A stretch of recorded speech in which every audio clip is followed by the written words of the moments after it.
আজকে তোমাদের সাথে শেয়ার করছি সবটাই, যে আমার ফোনের কিছু প্রবলেম থাকার কারণে আমি ভিডিও করে উঠতে পারছিলাম না। তো আজকে থেকে আবার আমি ভিডিও করা শুরু করছি। আর সকাল সকাল চলে এসেছি কাজে। আর তোমরা ভাবছো এত সেজে গুজে আমি তো কাজে আসি না, তাহলে আমার ব্যাপারটা কি? আমার ব্যাপার হচ্ছে যে আমি এখান থেকে নিমন্ত্রণ খেতে যাব। তো একেবারে আমি সকালবেলা সেজে গুজে চলে এসেছি। তো এখন আমি কাজবাজ করবো, দেন আমি এখান থেকে নিমন্ত্রণ খেতে বেরোবো। তো সবাই তোমরা সাথে থেকো, সবটাই তোমাদের সাথে শেয়ার করবো। কোথায় যাচ্ছি, কিসের নিমন্ত্রণ, কখন ফিরবো, কখন যাব, সবটাই তোমাদের সাথে আমি শেয়ার করবো আজকের এই ব্লগে। তারপর ঝটাপট করে কতগুলো কাজ কম্পিউটারে ছিল বাকি, সেগুলো করলাম। প্লাস কতগুলো ব্লাড টানা ছিল, তোমরা সবাই জানো যে আমি ব্লাড কালেক্ট করি। তো কতগুলো ব্লাড টানা ছিল, সেগুলো সবটাই টেনে মানে কাজবাজ আপাতত শেষ করে রেখেছি। এখন শুধু সময়ের অপেক্ষা। কাজবাজ ছেড়ে চলে গেছিলাম ব্যারাকপুর স্টেশনে, সেখানেই বাবার সাথে দেখা হবে। তো দেখা হওয়ার পর আমরা ট্রেনে উঠে পড়েছিলাম। তো গন্তব্য স্টেশন হচ্ছে সোদপুর। সোদপুর থেকে নেমে আমাদের আবার ধরতে হবে অটো।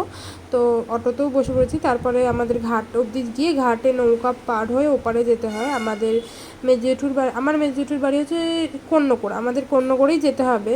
আজকের অনুষ্ঠানটা সেখানেই।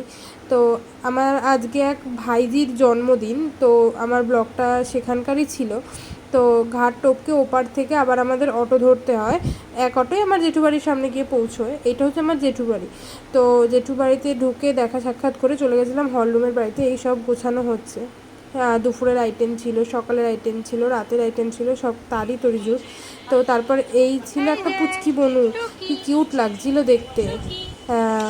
ওকেই, ও সব থেকে অ্যাট্রাকশন ছিল ওইখানে। এটা ছিল দুপুরের খাবার ছিল। আর এই হচ্ছে বার্থডে গার্ল।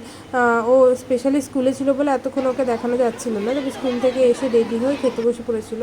তারপর আমরা একটু আড্ডা দিয়ে নিচ্ছিলাম সবাই মিলে। সবার মাঝখানে আমি একা পড়ে গেছিলাম একটা মেয়ে। যাই হোক, এটা ছিল বিকেলের সাজানোটা। কি সুন্দর অপূর্ব সাজিয়েছে দেখো তোমরা। তারপরে আমিও সেজেগুজে রেডি হয়ে নিয়েছিলাম। এটা হচ্ছে আমার ছোটা ভাই। তো এটা ছিল আমার ফাইনাল লুক। তারপর আমিও একটু কেদারি মেরে ছবি তুলে নিচ্ছিলাম। এগুলো হচ্ছে আমার ছবি। কেমন লাগছে তোমরা জানিও। আর এটা হচ্ছে বার্থডে গার্ল আর বার্থডে গার্লের বাবা। বার্থডে গার্লকে কেমন লাগছে সেটাও তোমরা একটু জানিও। অনেকক্ষণ পরে আমি বার্থডে গার্লের সাথে একটা ছবি তোলার সুযোগ পেয়েছি। তারপর বাবার সাথেও একটা ছবি তুলে নিলাম। এটা ছিল বার্থডে গার্লের কেক।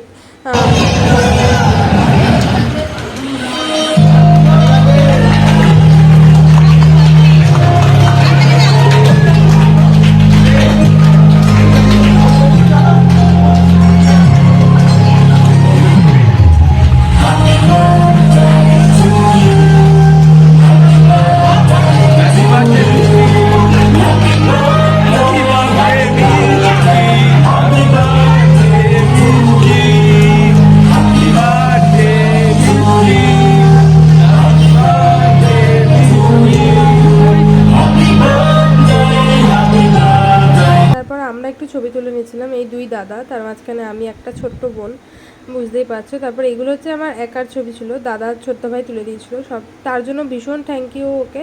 আর এটা ছিল লাস্ট ব্যাচ, মানে প্রায় 2টোর কাছাকাছি বাজে। এটা ছিল তখনকার সময় লাস্ট ব্যাচ। আর এটা হচ্ছে আমার একটা বোনপো, আমি নাকি ওর মাসি। যাই হোক, এটা হচ্ছে মেনু আজকে। তারপরে খাওয়া দাওয়া করে শেষে চলে এসেছিলাম আইসক্রিম আর হজমলা নিয়ে এসি রুমে। ভীষণ গরম ছিল। আর এটা খেতে খেতে আজকের ব্লগটা আমি শেষ করছি। আর তোমরা ততক্ষণ আমার চ্যানেলটা সাবস্ক্রাইব করতে থাকো। দেখা হচ্ছে নতুন একটা ভিডিওতে। শুভরাত্রি।